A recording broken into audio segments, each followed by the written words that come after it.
Kembali lagi di channel Bilyas Team. Pada kesempatan kali ini kita akan masuk pada edisi mereview buku Rich Dad and Poor Dad untuk bab kedua. Nah, apa yang ada dalam bab kedua? Pada bab kedua dalam buku ini itu satu kalimat tanya yang menjadi catatan penting, yakni mengapa mengajarkan melek keuangan itu penting. Nah, pada bab ini Robert Kiyosaki mengajak pembaca untuk mendalami apa sesungguhnya melek keuangan dan mengapa pengetahuan ini penting. Mengajak pembaca melihat pentingnya tentang kondisi keuangan dalam jangka panjang.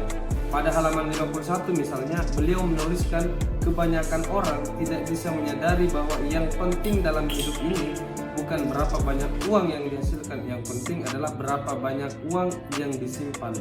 Lalu pada akhir bab kedua ditambahkan, dalam jangka panjang bukan berapa banyak uang yang mereka hasilkan yang penting, namun yang terpenting adalah berapa banyak uang yang mereka simpan untuk beberapa generasi. Nah, untuk itu pada bagian selanjutnya dalam bab ini penulis mengajak pembaca untuk melek terhadap perbedaan antara aset dan liability.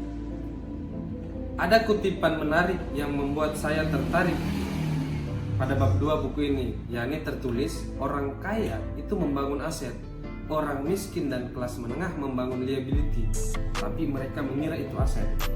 Pada kutipan di atas, lagi-lagi penulis menantang pemahaman konvensional perihal aset dan liability.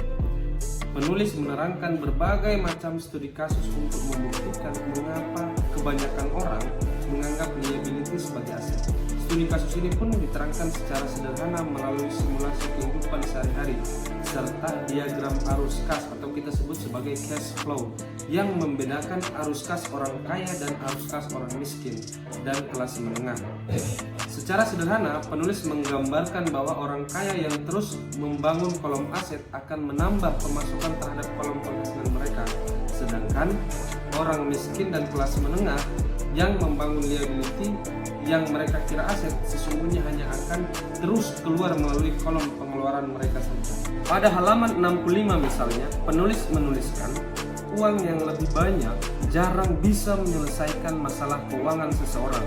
Kecerdasan keuanganlah yang memecahkan masalah. Di sini penulis mencoba menggali alasan logis mengapa melek keuangan itu penting, karena kecerdasan keuanganlah yang akan sangat mempengaruhi pertimbangan kita dalam menentukan arus kas. Sebagaimana yang diilustrasikan dalam diagram, hal ini menjadi perbedaan yang paling mendasar antara orang kaya dan orang miskin serta kelas menengah.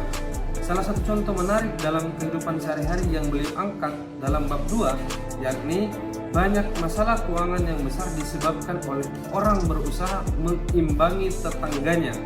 Kadang kita semua perlu bercermin dari bersikap jujur pada kebijaksanaan batin kita ketimbang pada rasa takut kita. Bagi kebanyakan orang, kalimat ini cenderung ofensif karena sejujurnya itu adalah fakta, kebenaran yang tidak perlu dibuktikan lagi. Penulis menyampaikan gagasan ini lagi-lagi dengan narasi untuk mendukung gagasan beliau bahwa uang punya cara sendiri untuk membuat setiap keputusan bersifat emosional. Nah, mungkin itu yang ada pada kandungan di bab 2 dalam buku ini, sehingga bisa menjadi gambaran bagi rekan-rekan sekalian untuk bisa memahami secara detail terkait dengan bab 2 dalam buku Rich Dad and Poor Dad.